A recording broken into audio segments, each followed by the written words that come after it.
So, 17 days out to King of the Table International.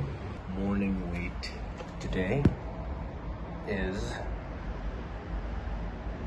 80.8 kilos.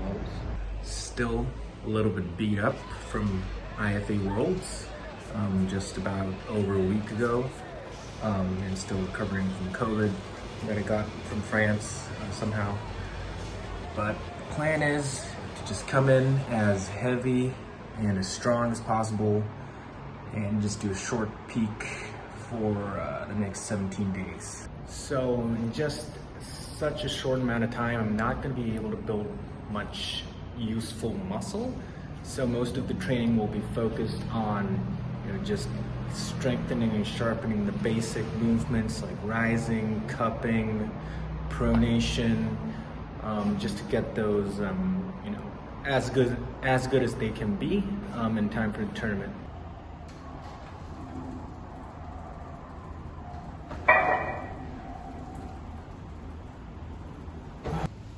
So that was just basically training static back pressure from here, pivoting off of my elbow, just loading backwards off the start. Then the next thing we have is pretty much the same exercise as before, but done through pronation around the thumb.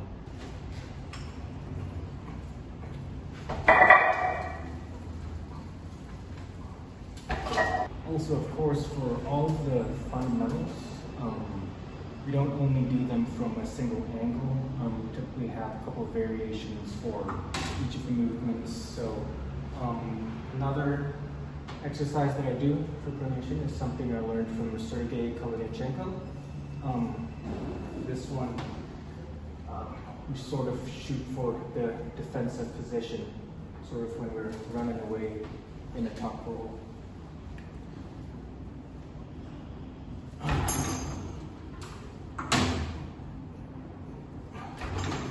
Back pressure and pronation, the actual wrist riser is also something you have to pay attention to, because that's really important, especially in the setup where you're trying to fight for height.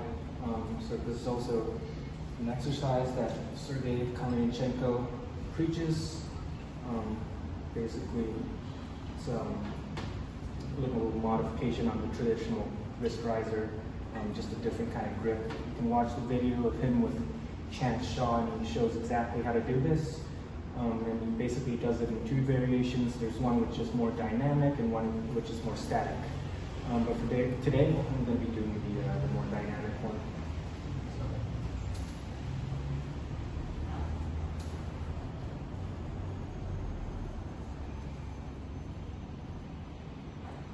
Also, I just kind of wanted to talk about how I sort of structure my training. In this session, we only saw me doing rising and pronation. I usually split it up into, rising and pronation together and cupping and supination together. Sort of like how a traditional powerlifting or bodybuilder program would split, upper and lower body or push and pull, whereas I would just do, rising pronation and cupping supination. My arms are really still feeling tender, even though I gave it about a week to 9 days of a layoff after Worlds. I actually started training yesterday, and I think my body is still recovering a little bit, feeling super sore, but I think it should be sustainable for the next 2 weeks of training, and then probably give about a week or slightly less, and hopefully recover in time for King of the Table International.